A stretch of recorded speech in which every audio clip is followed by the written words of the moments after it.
Good afternoon. I'm Dmitry Sitkovetsky, and this is Q&A with Dima, Transformation, the Art of Reinvention in the Time of the Pandemic. I have a very wonderful guest with me, good friend, fantastic musician, Alexei Ogrintchouk, principal oboe of the Concertgebouw Orchestra in Amsterdam, but many, many other things. And this is, of course, we will speak to you in the next hour or so. And welcome to the program, Alexei. Thank you, Dima. Nice to be Alyosha, here. I can call you Alyosha, of course. Sure. We could have done it also in Russian. You could have done it in French, but that's true. Anyway. Speaking of French, how come? I know that obviously you were born and raised in Russia, and you probably studied there with the most well-known oboe teacher, Pushechnikov, right? That's right. But then, rather early on, you went to Paris. How did that happen? Because just for our listeners, if you take a little perspective on all the great Russian artists coming to the West and staying in the West, there have been plenty of pianists, violinists, cellists, conductors, but not until the last maybe 20 years that haven't been any great wind players. And then with your arrival, situation began to change, and now we have quite a few. So start with that. Sure. Well, that's true. It was quite an unbelievable story, and I have to admit, every time I think back about what happened, I have goosebumps myself. So of course, I have to say, I feel really extremely lucky and thankful to my parents at first place that they put me on this path and on these rails to go further in life. And I think I feel really extremely lucky with the education I had. Yeah. So that's true. I started with Gnesian Special Music School in Moscow, which is very famous worldwide, and we produced, let's say, many wonderful, great Russian artists who are still representing the Russian school here and there in the world. And I was in the class of the patriarch, let's say, of the Russian oboe school, Ivan Pushechnikov, who indeed, I think, did his very best to put on the absolutely highest possible level the Russian oboe school, let's say. So he was academic also. He was writing studies. He had really a number of great works for the block flute for the beginners, and then to play oboe, some etudes, etc., but also some pieces for oboe. So that was a great first educational step in the one of the two probably best schools in Moscow. So there is a Central Music School and Gnesian Music School, equally good, I think. Some teachers are here, some teachers are there, and some students were going in one and some were going to the other.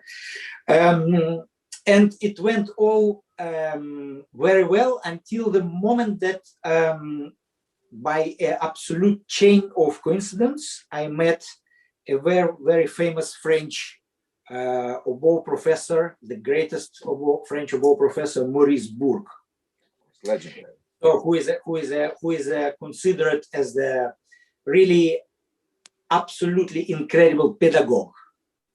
Fantastic personality, great human being, but also he is a father for many French and not only French oboe players. So it was a phone call to my parents by a very famous, maybe the most famous Russian flute professor at the time, Yuri Dolzhikov, who was teaching in Tchaikovsky Conservatory, and who knew me a little bit through the foundation New Names, where I took part being very young, in Russia for young talented musicians. And he called my parents and he said to my mother, he said, "You have to bring your son tomorrow to Tchaikovsky Conservatory because the great Maurice Bourg is coming."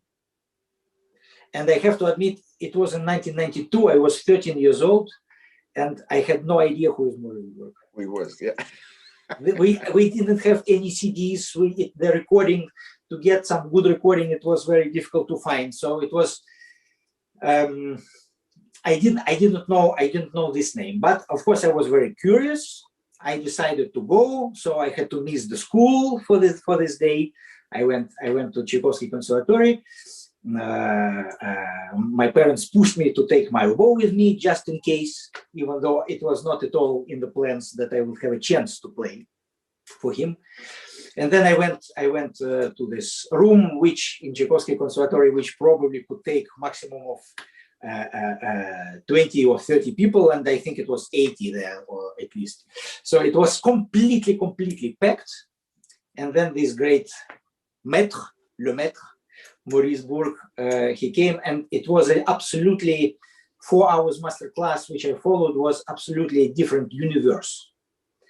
I discovered certainly a different planet, about wind instrument, about my instrument, about the oboe, about the approach, about the breathing, etc. It was all completely new, shocking, and good, extremely exciting. So it happened this way through, again, some chain of coincidence that I had a chance to play for him that moment, which was not originally planned at all. And he said, "I will not forget you." So that was the first kind of step. It was an absolutely unforgettable lesson. I remember I played him the Mid Sonata and Telemann Third Fantasy for oboe solo, absolutely memorable for me. And then couple of years later, we exchanged some postcards. I think I sent him some postcard for Christmas, and he replied and he said, "Can you please send me the recording of yours?" So I sent him the recording, which was a very brand new recording at that moment. I just turned 15, with a chamber orchestra of my school, with some Baroque oboe concertos, Gnesin Virtuosi, which I sent to him. And then we received a very big letter from him saying that he is also a father of the family, and he understands that it's also very young. But after listening to this recording, he thought I should come to Paris to try to pass the entrance exam to the CNSM, to the National Conservatory in Paris. And of course, it was back to 1995. So I just turned 16 at this moment, and I went to Paris, and my father accompanied me because we were all full of different kind of emotions, of course. And I still consider, and I played this entrance exam, and I still consider this place to be a part of the oboe class in Paris as my absolutely biggest victory, because it was a probably new start, really completely into professional life, 100%, but also most unforgettable and most important period as a human. Being 16, certainly I left being an only child. I had to leave from Moscow, and with the support of the scholarship which I got from the French government, because I don't think my parents, being both wonderful professional pianists, but still pianists, in that time I could hardly imagine they could support me financially to live full life in Paris in that time. So it was most unforgettable and most important, building myself as a human and as a professional oboe player period, which gave me many necessary ingredients to continue further to my orchestral experience and solistic experience and so on. But so Maurice and my other teacher, Jacques Thies, who is a principal in Paris Opera and still teaching in Paris, and Jean-Louis de Bezalli, who is now only professor in different places in Lyon and Lausanne. I think I was very lucky to have really creme de la creme of the French school. And when we think that oboe, originally it's a French word, hautbois, so high wood, hautbois. there are many elements which were pointing that France, it's a very important center for the wind instruments, and especially for oboe. So the manufacturing of instruments is in France mainly. All oboe players in the world are playing on the French oboes. Also me, I play on the wonderful oboe Marigot, with the brand Marigot, which is, I think, on the top of in my subjective opinion, among other brands for the oboe. But of course, it's very personal. And also French Baroque composers, of course, were writing for oboe. Couperin. We have beautiful pieces, Rameau. So and the wood, of course, from which we are making our reeds, is growing in some very specific parts in south of France. So there are many indications why, certainly founding myself in the middle of Paris, being 16, completely by my own, without speaking one word in French, in that time, of course, with my very poor English, then I felt, okay, I am in a different planet. I am in some kind of center for my instrument. So that was a very memorable and very extremely dear period to me. Fantastic. What an auspicious. So you were taken practically, thank God for that one visit, which was not planned. And I'm sure you're very grateful to Dolzhikov. Well, I think this is the main thing. This is exactly the point, that we think these coincidences, these chances we get in life, which we're all waiting for without waiting, but we are eager without being eager. We just would like that it would happen at a certain point. And sometimes it's impossible to know, of course, are we ready? Are we not ready? Is this the right timing, or this is not the right timing? So when I think back, I think, that one phone call, if we are going from the very beginning, that Dolzhikov would call my parents and say, just bring your son to this masterclass. Who knows? Yeah, because, just to go to international competition, where is the guarantee that he'll be there or he'll hear about you? But, one could speculate it could have happened anyway, but in the way it happened, and it's a big leap of faith, of course, not only on your part, but on the part of your parents, how the only son to let go. And, the Russian parents are always so protective of their children, and they like to keep them as long as possible. And it was not easy. It was not easy, especially the first year, of course, was very hard. But as I say, I am so grateful, and I'm sure that they both also felt that this is in a way, unique chance. Yeah.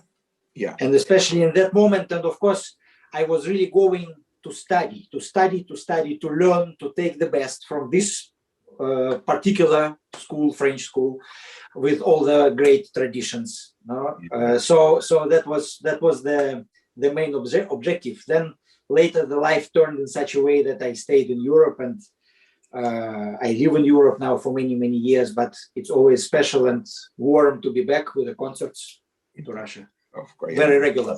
In normal times, very regular. Nothing is possible. In normal times, it was a regular point of destination. But that story also reminded me of a story I heard about 2 years ago of French violinist Pierre Ramoyal, who was a little bit older than you are when Heifetz came to Paris. And all of a sudden he gets a phone call, said, well, Pierre, he's listening to a number of violinists and this and that. And so he came and played for him, and he wasn't charmed because Heifetz was not a very, easy person to get to know and to like right away. He was intimidating. So he played for him and he sort of forgot about it. And then in the meantime, he was always worshiping David Oistrakh. And so they were already making, sort of, David Oistrakh said that I will take you into my class in Moscow Conservatory. So he was sort of preparing. In the meantime, a few weeks later, he gets a letter from Heifetz saying, well, I will take you to this. You have to come to California and everything. So he had this two greatest magnets, and his heart was actually, he wanted to go to Moscow. So in order to make up his mind, he actually called Oyster. And he said, Maestro Oyster, I have this, what should I do? I really would love to come to you, but I also have now a letter from Mr. Heifetz. And what should I do? He said, take Heifetz's offer. If I were you, I'd go myself. To Heifetz, and that's how you made it. He said, it's such a chance. And that's basically, his life would have been very different if he came to Moscow. It was way, he's older than me. So it was long time ago, in the 60s. So it's an interesting thing how this chance meeting could. Chances, yeah. But then let's talk a little bit about how you ended up in Holland. Now you've been in Holland for many years. Many years. Yeah. So how did you end up in Rotterdam? Well, that's also very special, because certainly a wonderful French flutist who is still a principal flute in the Rotterdam Philharmonic, Juliette Hurel, she studied with Maurice Bourg chamber music in Paris Conservatory, and she told him at certain point, Maurice, if you have some students, our orchestra, it's a wonderful orchestra. Valery Gergiev is the chief conductor. It's amazing. And we are having wonderful tours and all kind of real proper symphonic repertoire. And we have a beautiful hall in Rotterdam. So we are searching already for the orchestra. It's already have been searching for a few years for principal of all. If you have some students, please spread the news. And so this is how I heard from Maurice that there is this position in Rotterdam. And of course, in that time, I had not much connection with the Netherlands. I was still a student in Paris. I was focused completely on my study. I already won Geneva competition by then, which happened young, at my age of 19. So I already had some good experience as a soloist, but absolutely zero experience as an orchestra member, as an orchestra player. Apart of few orchestra sessions with a student orchestra in Paris Conservatory.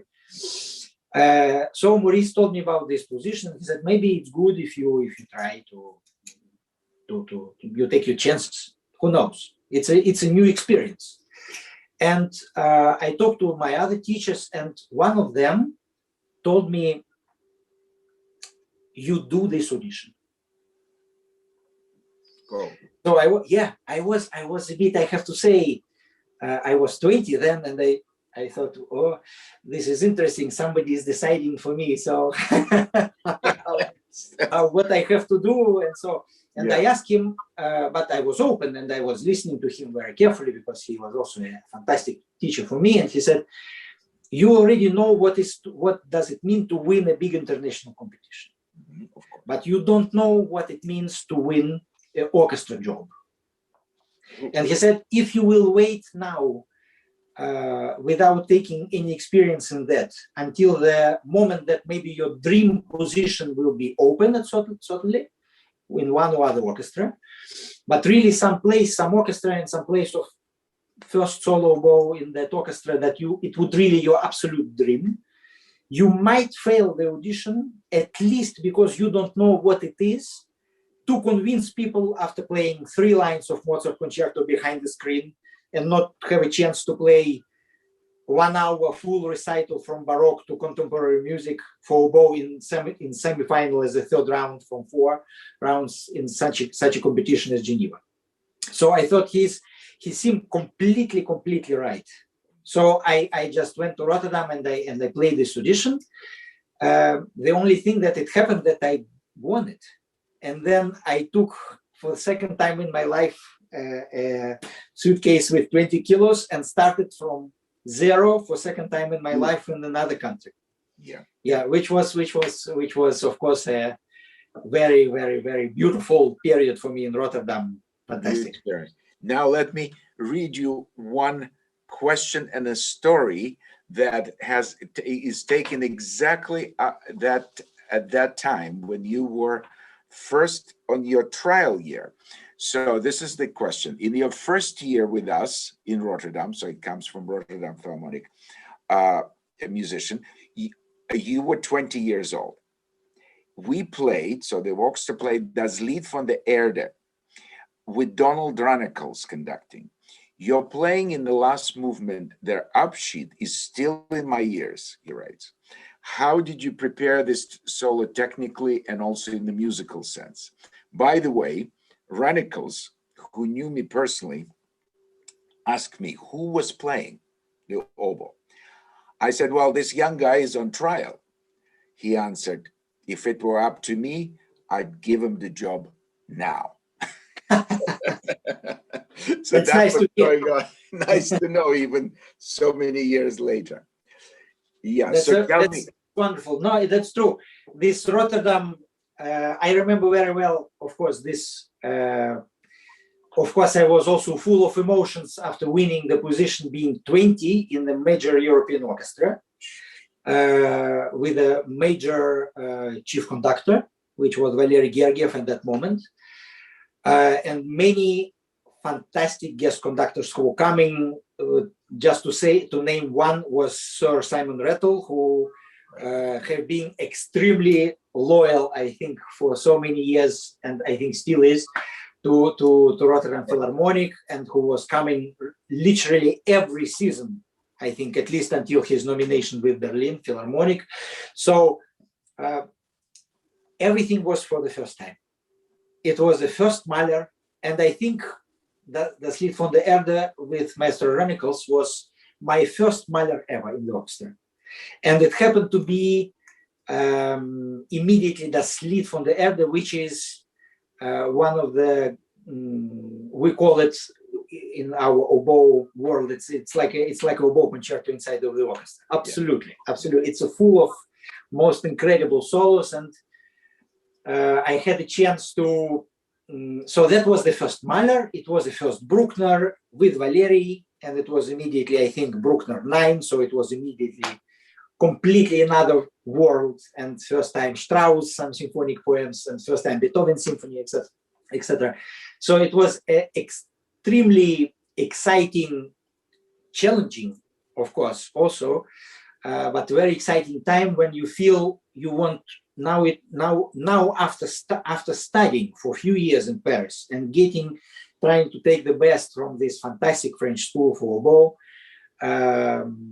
Now you are going into the adult life, you have a job, but now it's only starting. Now it's starting. Now you start really to learn what it is to play in the orchestra and how to react and how to transform.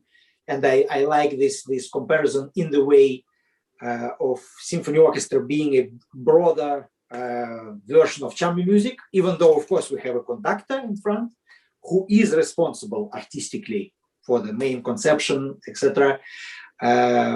But still, it's about being communicative on stage. It's about being alert. It's about antennas on 100% all the time.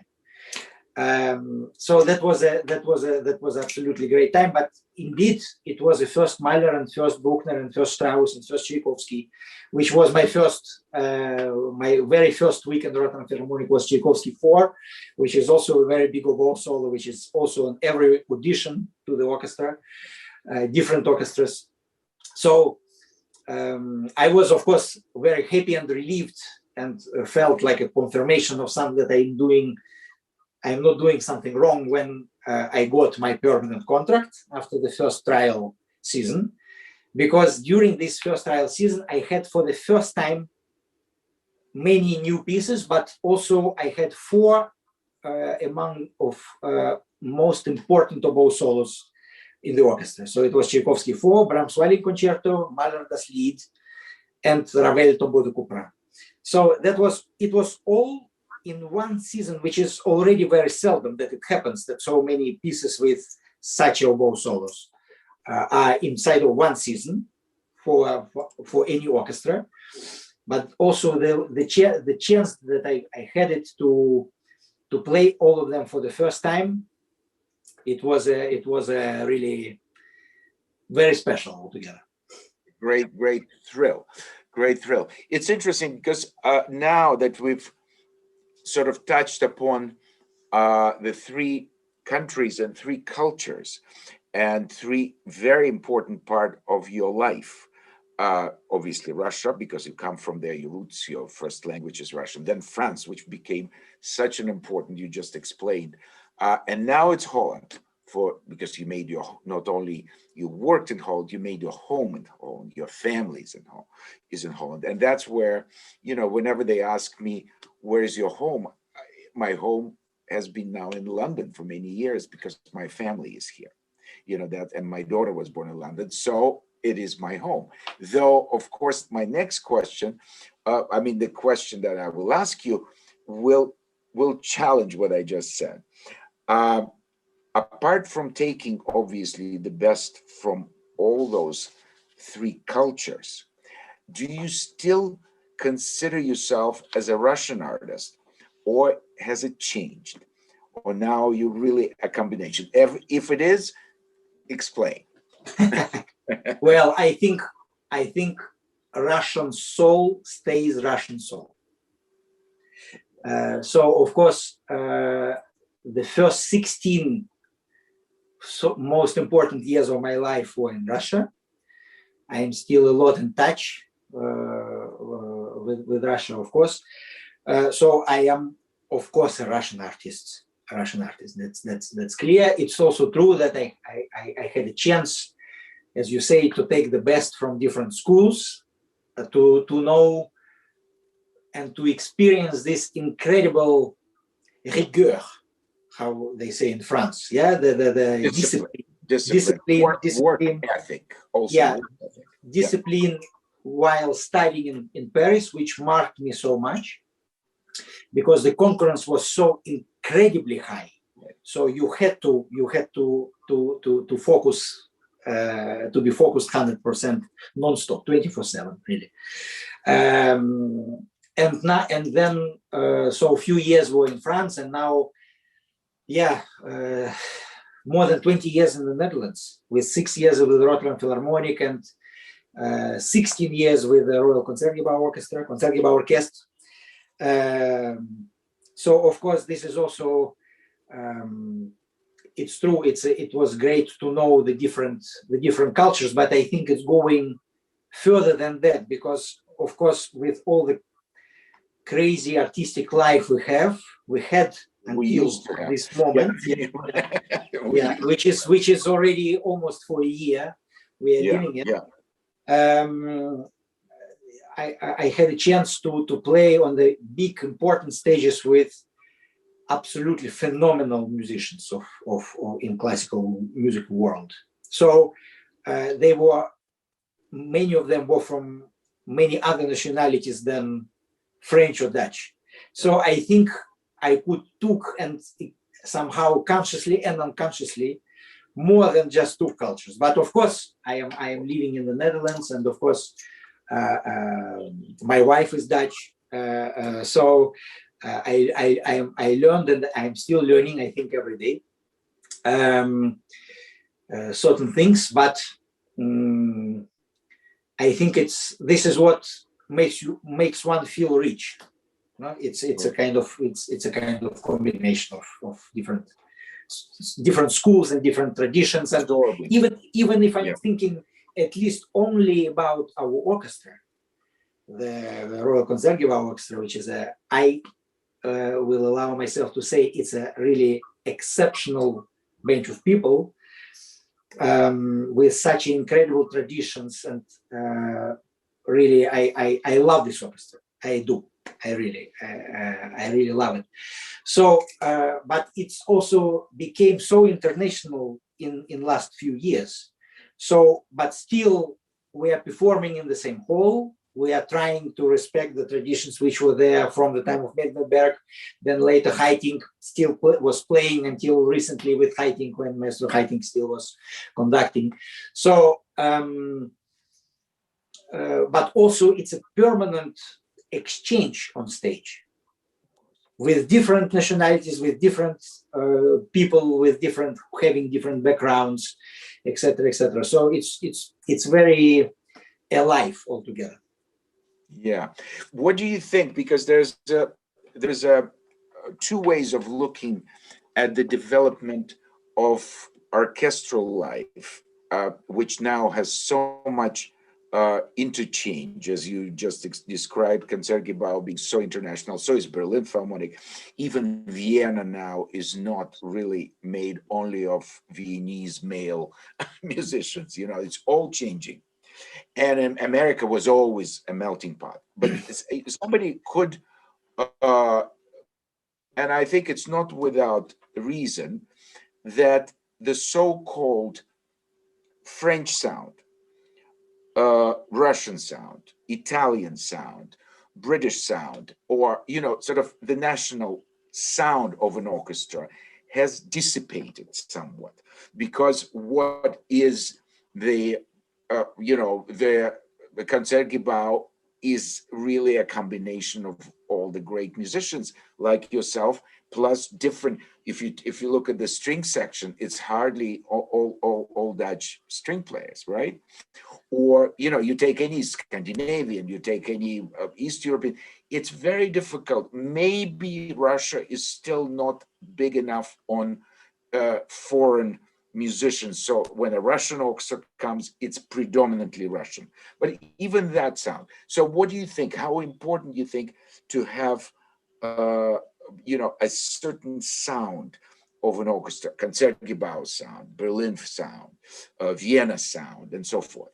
What's your thoughts on that? Well, this is, yeah, it's this is interesting because, of course, I was growing with listening to the recordings of the Concertgebouw Orchestra, all the recordings, and there are fantastic, incredible number of CDs, cycles recorded with this conductor, with another conductor, a lot, of course, with Bernard Haitink, who was for almost 25 years a chief conductor with the orchestra. Then I was so lucky to experience and to be there during almost all the period of Maris Jansson's with Concertgebouw Orchestra, and of course there are some certain traditions, and of course I believe that it's directly related to the whole, which is as old as the orchestra, 1888. Yeah. Yeah, so this is not nothing.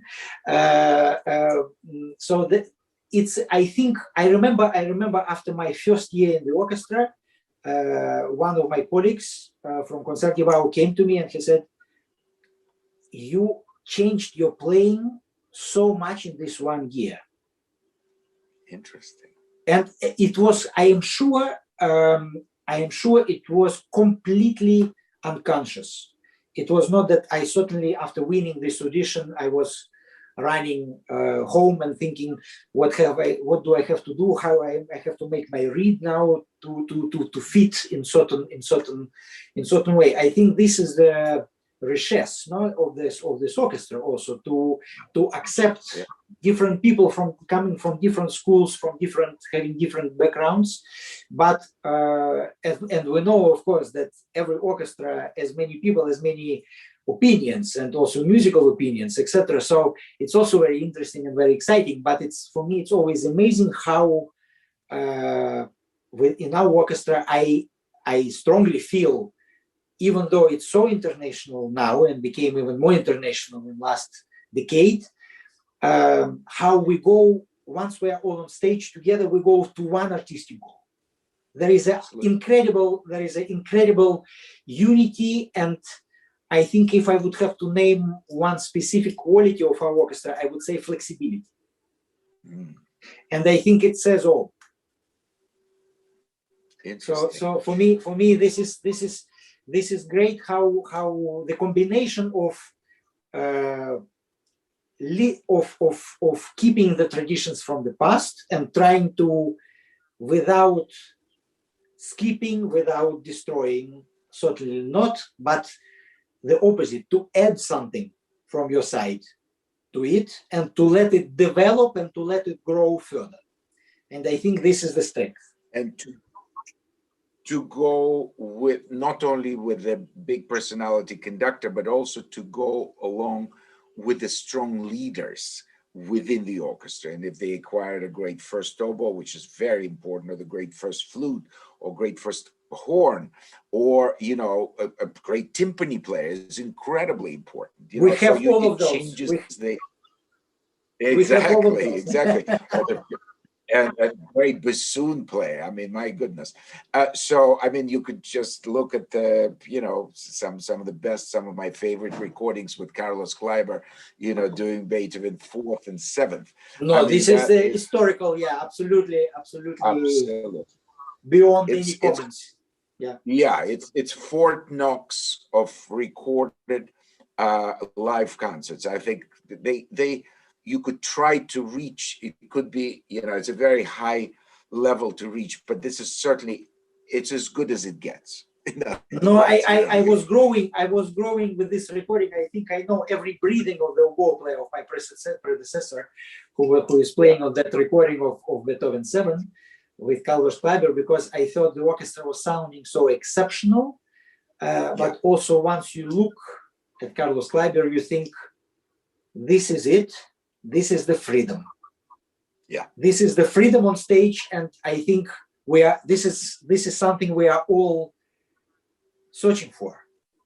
We are searching to feel free on stage, for the expression, to be able to express ourselves with freedom. But it's a very elusive thing, of course, for him, first and foremost, because he was incredibly nervous and uncertain of himself, whether it will actually happen. And sometimes he had a ticket in Berlin. They told me that he had a ticket booked back to Munich after each rehearsal. He thought he would cancel it because he was so nervous himself. He was such a neurotic, very, very special, incredibly sensitive creature, which he generated that excitement, and that probably because of that nervous energy that he emanated. Well, luckily he didn't cancel this performance of these two Beethoven symphonies, because they are really now. I know. It's great example of his artistry. Yeah.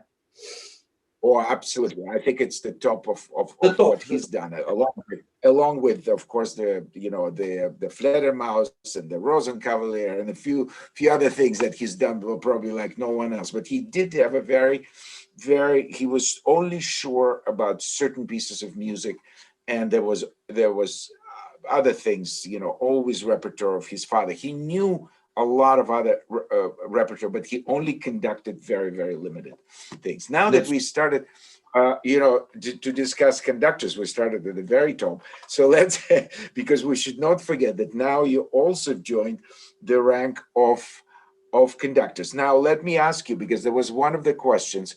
Yes, many principal players, not only, of course, but many soloists, do they begin to conduct? What for you are the main reasons in that trend of the last few decades? In the past, the borders between the professions were much more defined than now. Share your thoughts about it. Because it's true, if you elaborate on this, 50 years ago, there was a class of conductors that did only conducting. There was a class of pianists that did only of playing. In the history of one of the most celebrated pianists of all time, Richter, he conducted only one time in his life, and that was it. He once accompanied Sinfonia Concertante for Rostropovich for the premiere. It's the only time. Never touched it. Yeah, and so forth. And then it started to change. And in the last maybe 25, 30 years of the 20th century, and especially now, it's a common thing. It's you can hardly find a soloist or principal player who doesn't play conduct or conduct. And so, what's your view, and what were sort of your raison d'etre? Why the reasons for expanding in that direction? Well, I think I could really only talk about my own experience. Of course. Because I strongly believe that everybody has his or her own path, and the circumstances and the reasons might be very different for every person. So I would not allow myself to talk more general, but I remember very well this feeling, which was an absolutely true feeling for me, in the sense of I have no problem to look myself in the in the mirror.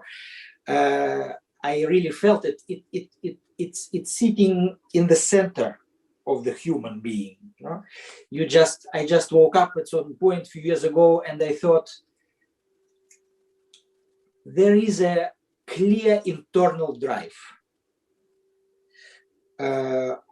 I feel very happy and rich artistically to play with some most incredible instrumentalists, Gidon Kremer, Radu Lupu, Tommy Kvastkov. We did it Habe Genuch and Verbier, which was absolutely unforgettable, of course, as a singer, and many others really.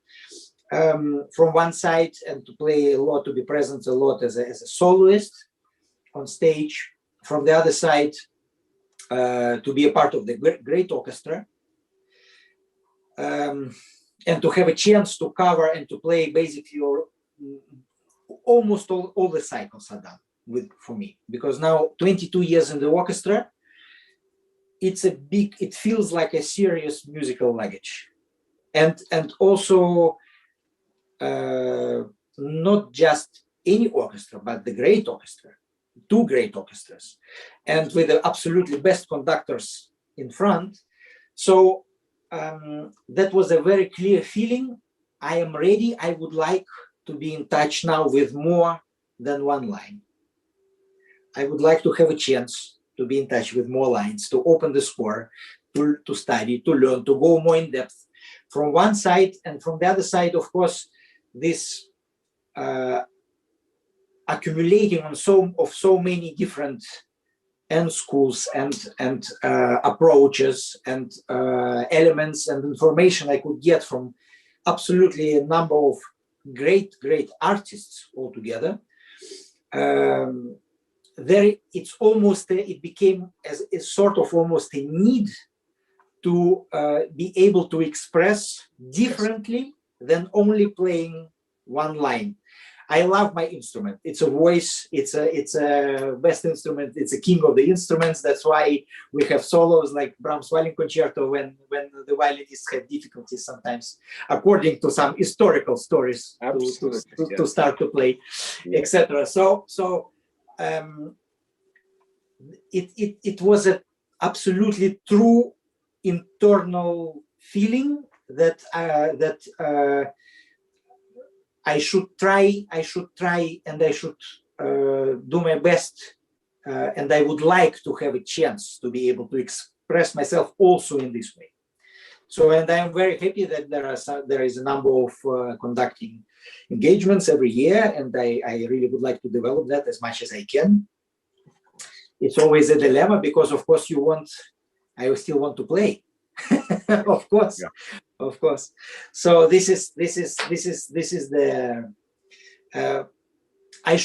it's not right to look at it from a difficult angle. I think I should look at it, and maybe some other people in the similar situation as me probably can look at it from the lucky approach, and that there is a chance to play here like this and to express yourself on stage differently, and to be able to also to work with different orchestras. And I think it's complementary for my own development. I find it complementary very important. Yeah. Well, I think if you look at, there's so many for instance, actors, which could be compared to the players, like us, to musicians that want to direct because they have a vision, and some of them become great directors, but not very often. The same thing happens with us, but not to be able to experience it and to get into it. I think it's maybe if you have a chance, I think everybody should try to conduct, because to be able to, as I always sort of compare it, to be in the eye of the storm. So you are really in the epicenter of every sound that is going on. Yet physically speaking, you're not really producing sound. You don't sing. Sometimes we sing in you know, It's just coming by itself. Yeah. yeah, but internally, or some, we make some kind of sounds, but basically we don't make any sounds, and yet we are responsible, and we have an influence on every sound that comes as well as. And for me, for instance, one of the main reasons and one of the biggest sort of mystery of the profession was actually how a great conductor brings, without even thinking about it, just by standing in front of an orchestra. It doesn't have to be the greatest orchestra like, you know, Concertgebouw Berlin, but it could be just a very regular orchestra, and he brings his own sound. For me, that was incredibly interesting and challenging. How, and you can see it so clearly. You know, there's documentary, The Art of Conducting, where you have great conductors. You see even Nikish without the soundtrack, but anyway, everybody from Nikish on. You have great London Symphony with Bernstein. You have Karajan, of course, with Berlin. And then you see Stokowski conducting BBC, not Philadelphia, not his Los Angeles orchestra, was not his orchestra, it was a guest conducting engagement. And yet, BBC, like never before and never since, sound just like Philadelphia. That is extraordinary for me. Of course, he was a great tinkerer with sitting, he would sit them differently, whatever it took, it doesn't matter. They sound like bloody Philadelphia. And that is, and that is so far in terms of the mentality. I know BBC players, there's a wonderful orchestra, but a completely different sound than Philadelphia at the time of Stokowski. So he brought his own sound. And that, for me, Carlos Kleiber always brought his sound.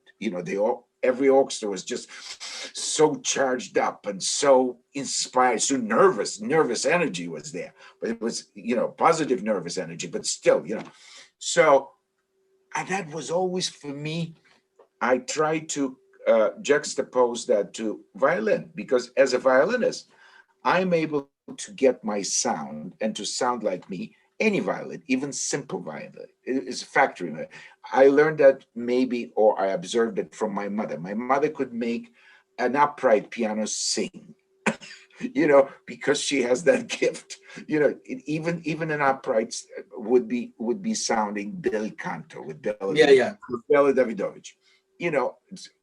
Well, I believe this is one of, I think this is in the way one of the proofs, if we can say, of the really great maestro. Exactly. Absolutely. We cannot express and explain everything with words, but it's about aura around. And I agree, having a chance to work with the best conductors coming to our orchestra, for example, or few others with who I had a chance to play as a soloist. It's incredible to see how one can transform the orchestra just by being there, by standing there before starting even conducting. Exactly. That's true. And that is, for me, that's sort of miraculous thing, because it's not something you cannot really get into the technical side. It has nothing to do with technique. It's just something, just a presence, just bring. Absolutely. Absolutely. It's nothing to do with technical side, because the techniques are also has such a variety now, and but also I think also the needs, in a way, the needs of the orchestra members are also different. Somebody probably need really very clear 1, 2, 3, 4. Maybe somebody else. For me, the inspirational part is very, very important. 1, 2, 3, 4. I understand. It's probably easier to play when it's all very, very clean and clear, and by moments also necessary, depending on the repertoire, of course.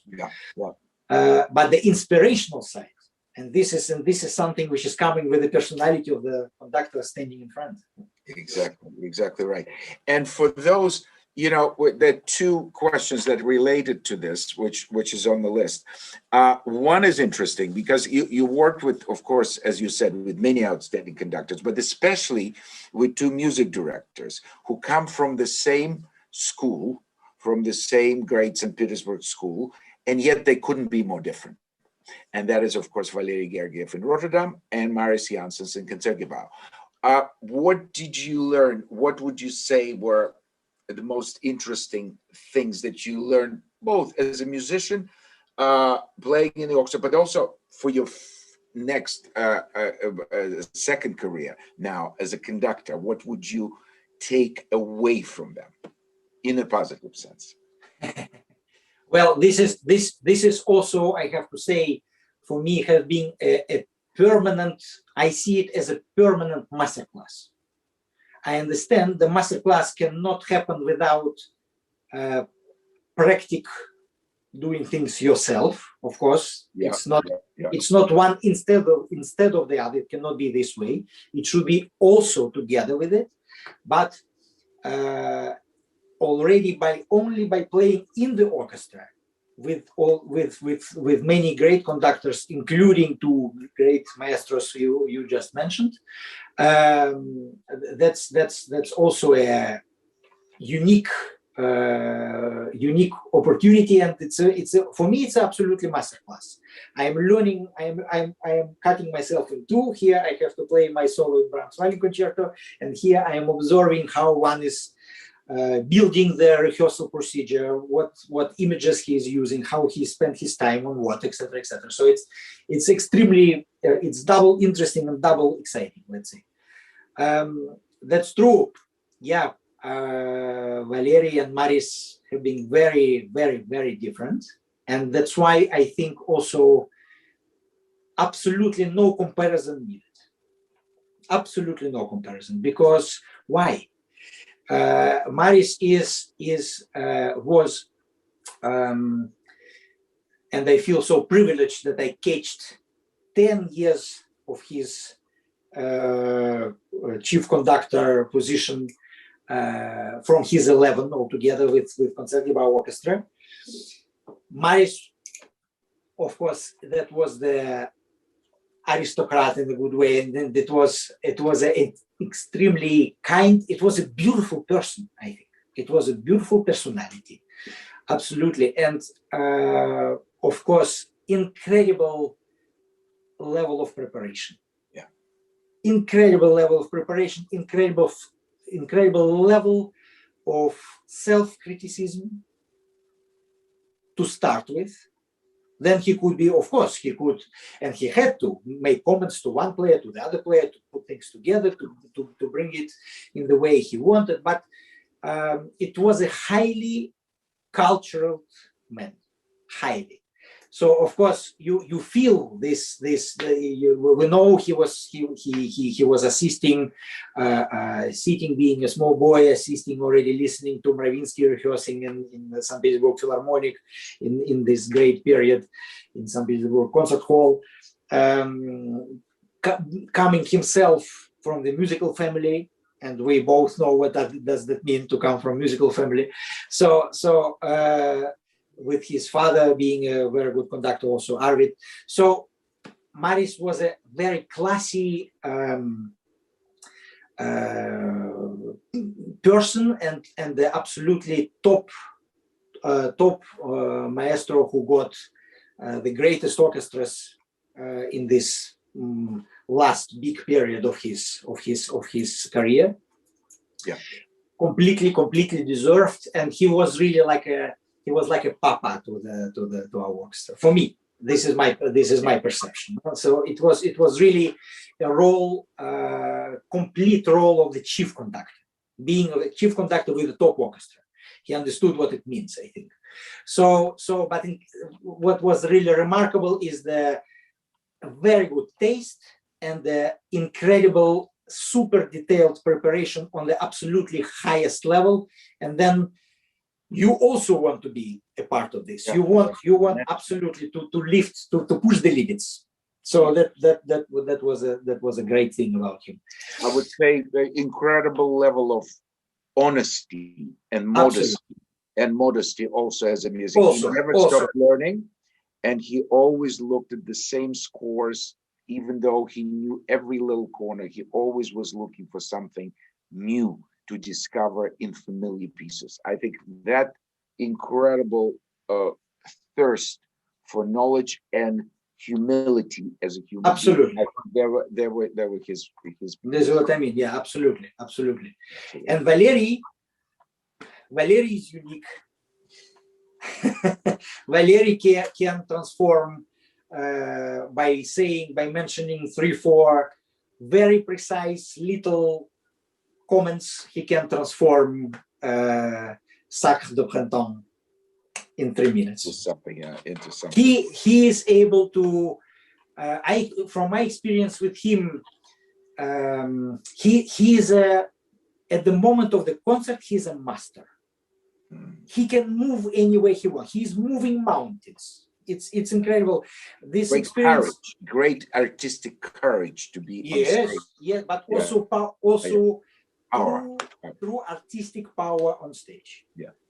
Absolutely. But also this ability, for me, the ability to let the orchestra, even the top orchestra, sound with the forte, literally with the feeling that the ceiling is opening and the skies are opening.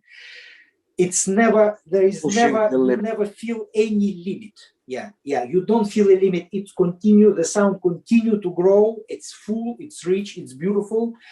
It's quite, I think it's really something really amazing. But also, sorry? Yeah, exciting. You get the visceral excitement. The excitement is not something we're missing there. No, for sure not. When in the Netherlands, like often Rotterdam Philharmonic or Concertgebouw, we play in normal times up to 4 concerts a week. So imagine we play for 4 times Bruckner 9 with him. There were never, as far as I remember in my Rotterdam times with him, there were never one same culmination point, but all of them were extremely convincing, but they happened at the moment. And that for me was incredible to observe and to see how he is like a top chef. He has the ingredients to make an incredible, I don't know, millefeuille, no? The few layers, many layers, some spectacular cake. And there are some chefs maybe would make absolutely delicious cake the night before, put it in the fridge, and at the moment of the concert, give it to public and say, ladies and gentlemen, this is my cake. But obviously, there are some other type of people who are listening, who has the ability to hear and to take and to understand the language of the orchestra, which the orchestra suggests and propose after first reading, and who is able to use these particular ingredients to make in front of you, like on the TV show, in front of you, a most unbelievable cake. At the moment. At the moment. So it's a real performance artist. Yeah, he creates it at the moment. It's very interesting because in some ways I thought always that, for instance, great Claudio Abbado was also what you call the evening conductor. In the rehearsal he spoke very softly, very very little. Sometimes people had a hard time even listening to his comments. But in the concert he just transformed into the. But I have to say.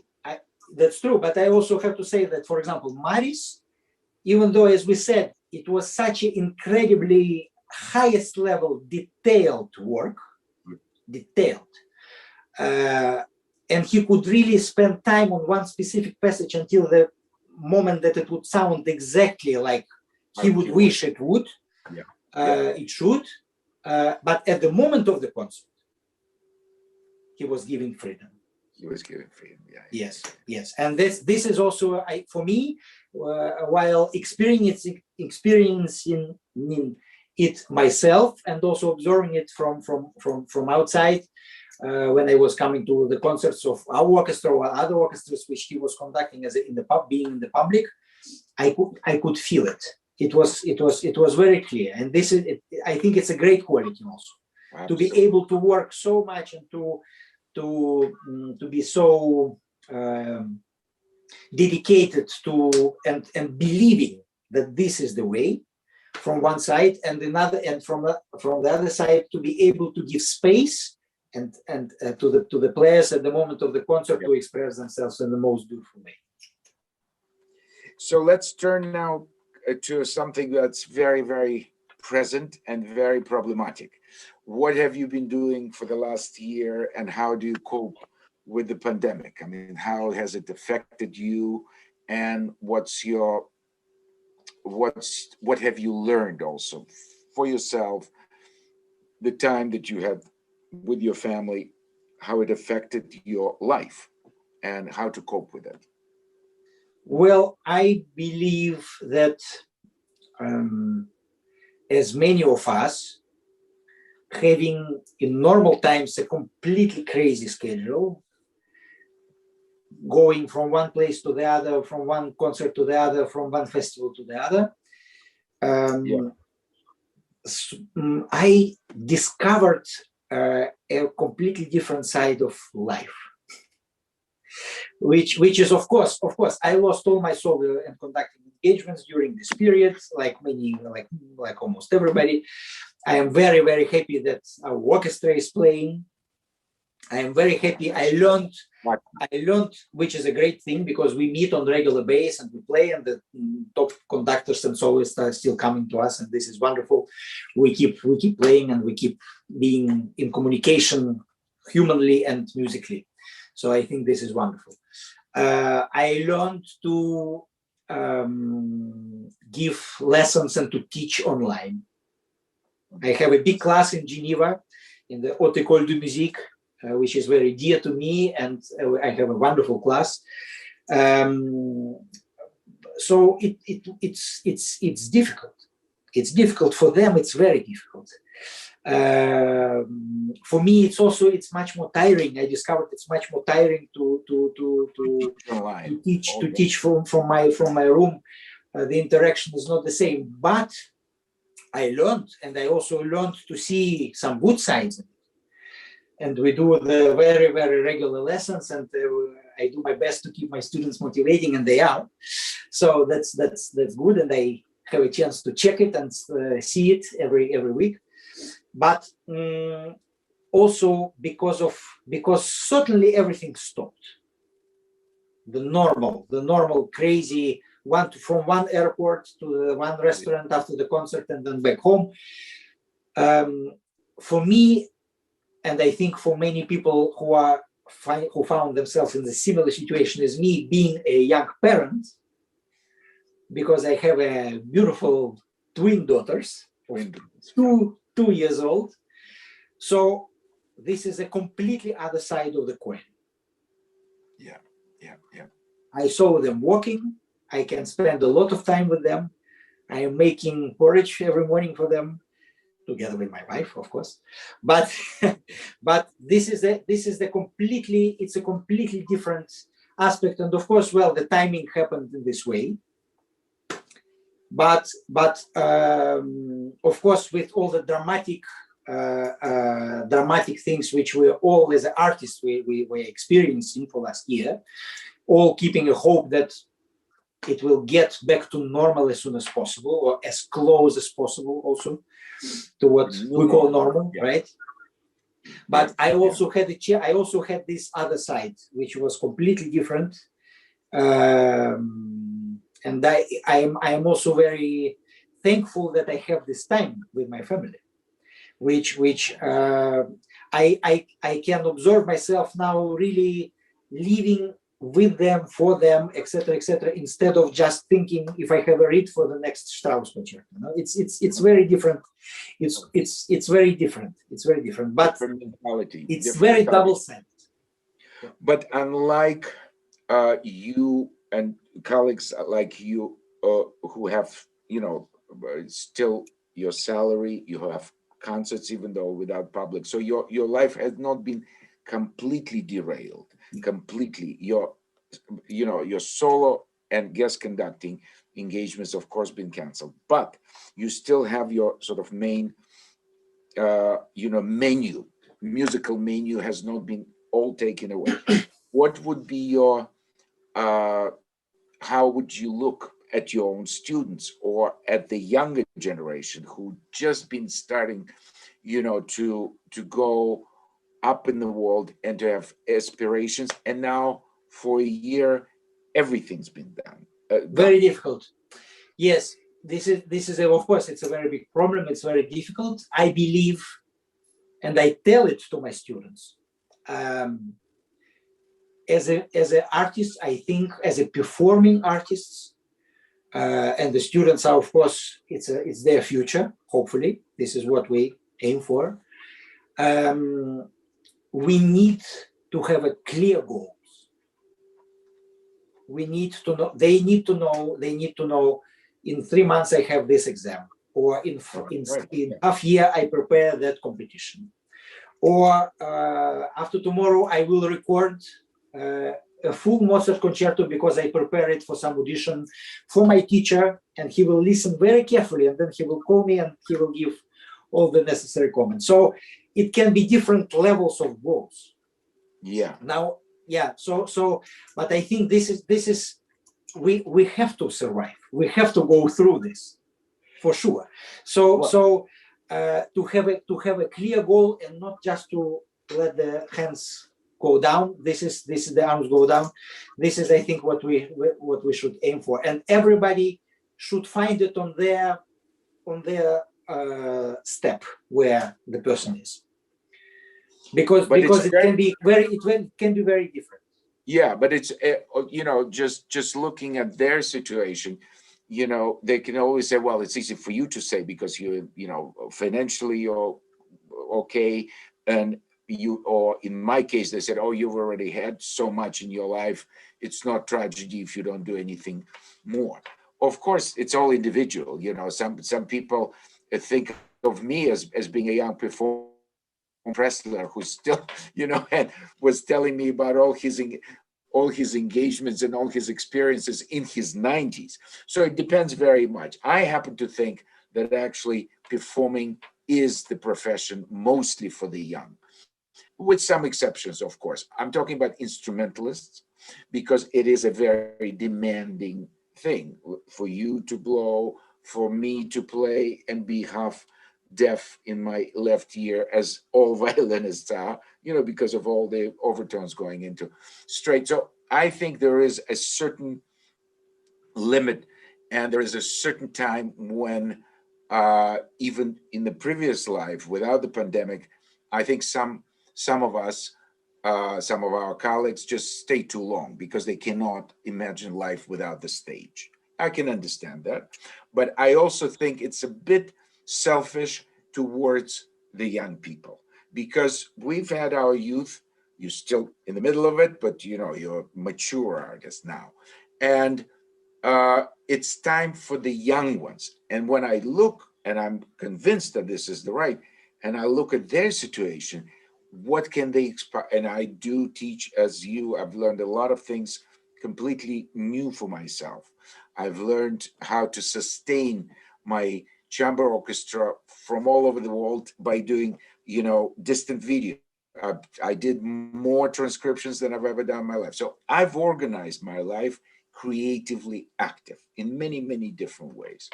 But I'm in the lucky position to do it because I have the experience. I have the experience of immigration, of starting from a zero, which is similar to you. Your new life in France, you build up the invisible but very important muscles. I had to. Yeah, exactly. You had to at the age of 16. Then you came, you started new life in another culture. We know what it's like. Those who have not been through this, what words of encouragement can we give? Where are the guarantees that they're aiming for something? Or should we tell them maybe, as somebody, in various talks that I had prior to this, is it maybe important to have, a parallel develop a parallel profession. Maybe it's time to look at things because so much of our lives now is online. Maybe they should try to see something else. Maybe they should think of plan B, or just to be, soloist or play solo and chamber music is simply for young people is not practical anymore because That's true. the demand will be that much less anyway, because our That's true. life will never be Well, from the this same. perspective, of course, oboe is still considered as a mainly orchestral instrument. Of course, the physical number of chairs is not comparable to the violins, no, for example, Exactly. or any other Exactly. string section. So we are maximum 5 and maximum Much. 2 principal positions, and then 2 seconds, and then English horn. So, and this is in the best case. There are also many orchestras functioning with 4 players. Or 3 or 4, exactly. Yeah. Yeah. So, but still, this stays as a main goal, I think, generally speaking, for many students. If on top of that you are in demand and you have things to say and people are inviting you because they find you interesting for one or other reason to play solo, to play chamber music, on top of that, this is wonderful. Of course. Green light, absolutely. But at first place, I think the orchestral literature for oboe is extremely rich. Oh, absolutely. So I think we should. One conductor who came recently to our orchestra said, in a very different context, but still, he said, we say normally, like people, we should play with love. I agree. Yeah. But he said, I think it's even more important. And when he said it, I thought, I completely agree with him. He said, I think even more important is to play with belief. Yeah. So this is what I would like to say to the younger ones. You have to believe in your path. Everybody will have a different path. It's like this. But if you love this instrument, if you love this direction, if you love classical music on the highest, and it should not stay as empty words, you should really love it completely. You should be filled with this feeling. Then you have to believe, and more than that, I would even say more practically, I would say, yes, right now it's in these extremely challenging times for everybody, to try to turn it around. Try to turn it as something positive. You are at home. Make 25 reeds every day. Practice to make a reeds. Warm up with the orchestra solos. When you are not in pressure in daily life, running from one class to the other, in one other conservatory, being in the bachelor 18 or 20 years old and panicking before every exam. No? You don't have that, especially right now. So use this time and try to build the quality work at home. And I believe that as a teacher, this is one of the main, if not the main element which I am aiming for as a teacher, is to let student understand, to teach the student how to practice at home with quality. Then it's a matter of taste, what you put inside of this word, what means quality. You think like this, I think like that, it's fine. But still, the goal is to put them on certain rails. They should not, I use the image, they should not drive as a drunk bus drivers. No, it should not go unpredictable. They should be at the tram drivers. They are on the rails, they can turn left and right, etc., but they are going steady. This is the goal. Some will succeed better than the others. It's like this. We are in the very high concurrence world. So it's like this, but we have to do our best. Yes, and of course, for many instrumentalists or singers or any instrument, they have to remember one thing, and which is normally they don't have the time, or because their teachers don't talk about it. I don't know what the problem is. They never really pay much attention to the picture, the full picture, the score. when I give lessons, of a concerto, let's say of a Brahms concerto that we talked about, with that fantastic solo, even the violin part, which is it's a violin, it's only one, maybe at times most important, but not the only line there. It's one of many, 15, 16 lines, sometimes 20, sometimes 10, doesn't matter. It's only one point of view, but you have to so use your time to study scores without ever even having an inclination to conduct, but you have to listen to it. You have to be what you said about antennas before. You have to develop that antennas. And one of the hardest things and one of the most important things for progress is to be able to hear yourself as well, because they are, as you know, the reason we teach, especially online when we're practically on top of the student, we're right there. I said, oh, try to listen. Do you hear it yourself? I can tell you what the problem is, but my main task is to open your ears so Absolutely, you hear it absolutely. yourself, isn't it? And this is the time we have a lot of time on our own, alone.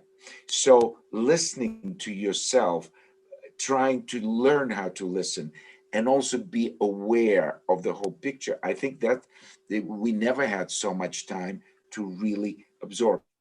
It's like, you're making yourself much more of a musician, of a complete musician.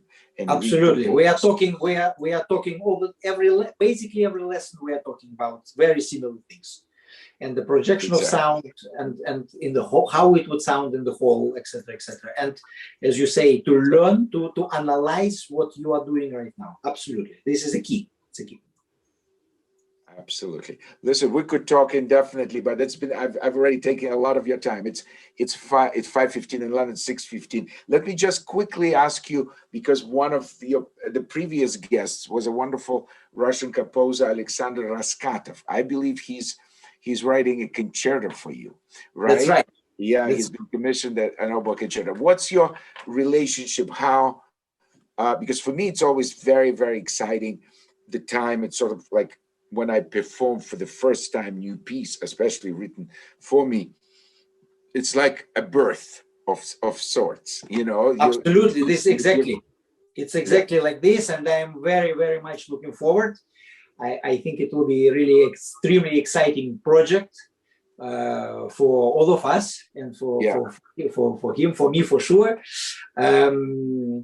I Of course I had a chance to have two world premieres so far.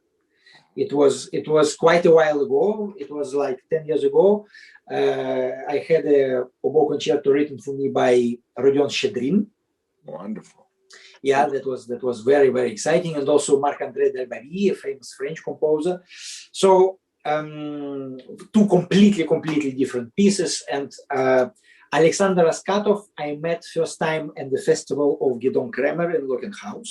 Look, That was many years ago. He was one of the composers in residence and giving workshops, etc., etc. And it was a very, very interesting meeting for me. I think he is I think he is a wonderful composer and very kind person as well. So I'm very much looking forward to this project. But as you say, it's one big excitement. We'll see. Yeah. Let's see what he produces. Wonderful. Well, let's hope we're all going to meet in real life, in person. It could be in the same room. We hope for the best.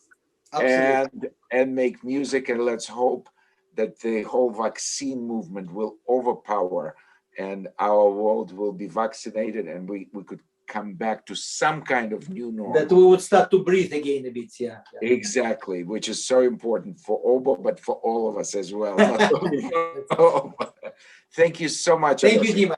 It's been a great pleasure, and thank you very much. Thank you so much for all our audience. And you could watch it later on, of course, on the website. Don't forget to subscribe to the YouTube channel and listen to a lot of interesting stuff there. Thank you. Thanks so much.